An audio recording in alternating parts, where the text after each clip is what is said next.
Assalamualaikum warahmatullahi wabarakatuh. Selamat datang ke channel TV PSS SMK Al-Irsyad.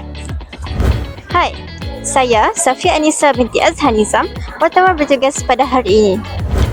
Sekarang saya berada di SMK Gemilang untuk menghadiri bengkel TV PSS daerah SPU. Jom kita tengok sama-sama. Jom.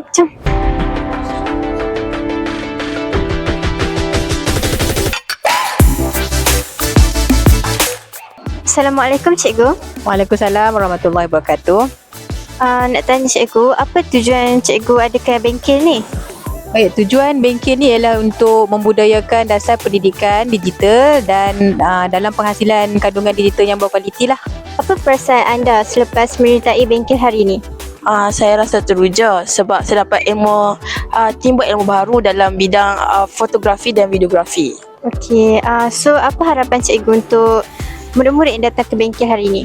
Harapan cikgu supaya murid-murid dapat menghasilkan kandungan digital, bahan digital yang baik, yang ada nilai-nilai murni dan positif. Apa yang anda dapat pada bengkel hari ini? Saya dapat bina dan kuatkan lagi semangat kerjasama, leadership, dan juga saya dapat asah saya punya bakat dalam editing. Terima kasih. Sama. Okey, terima kasih cikgu. Sama-sama.